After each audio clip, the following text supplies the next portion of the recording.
Hi, it's DougMoore, March 21st, 2020.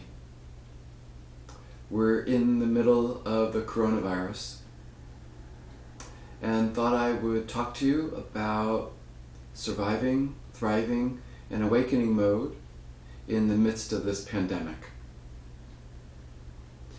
It's natural for us to go into survival mode where we're fearing the worst case scenario.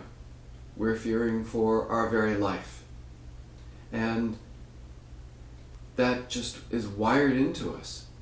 Our ancestors went into this fight, flight, freeze reactivity whenever it encountered life-threatening situations, which was pretty much every day, between food, marauders, shelter.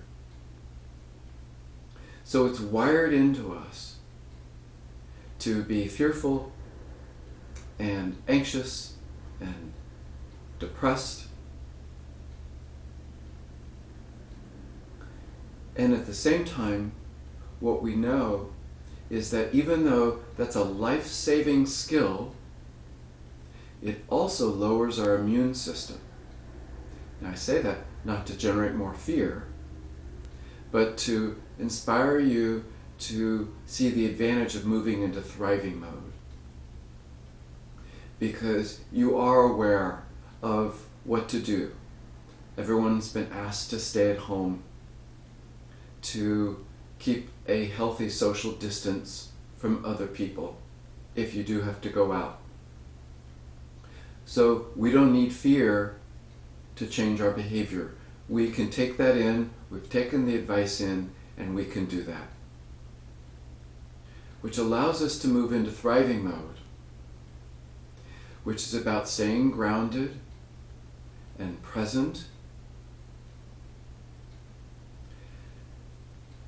watching your breath to help calm any of the angst that might come in, staying clear-minded. Our mind can just go wild with all the possibilities. And so, again, it's natural, but not helpful.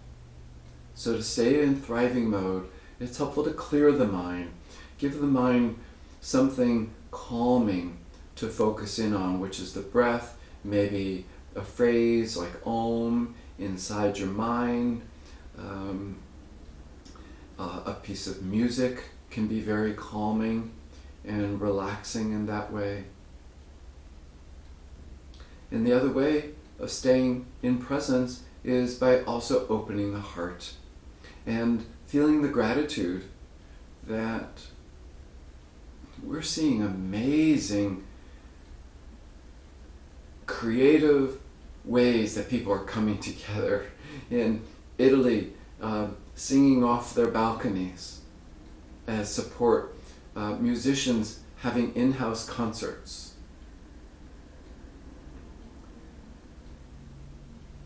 So we can move into gratitude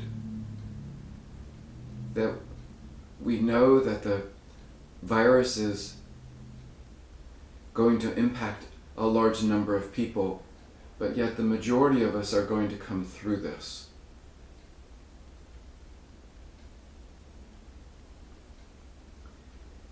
The other thing about thriving mode, remember, is to see this as an opportunity.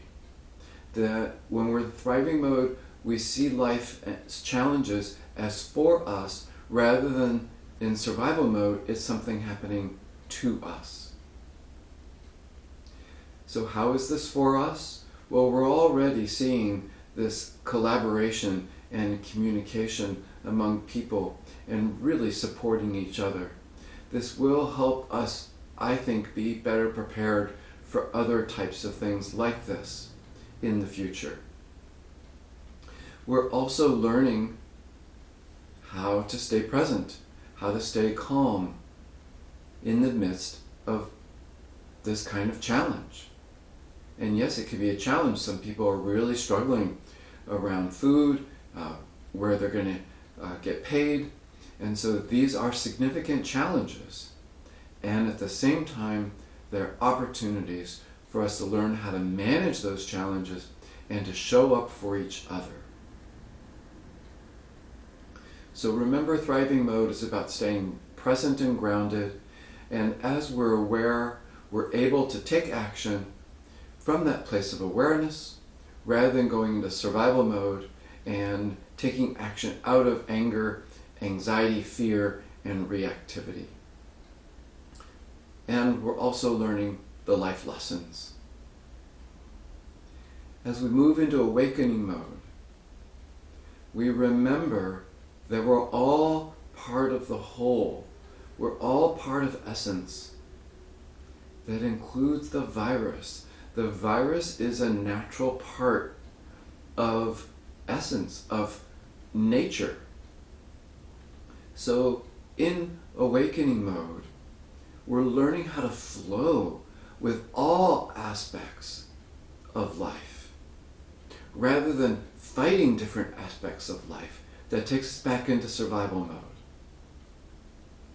Awakening mode is seeing our oneness, and within that oneness, how do we thrive? How do we prosper within that oneness? How do we stay in a place of flow? How do we stay open-hearted?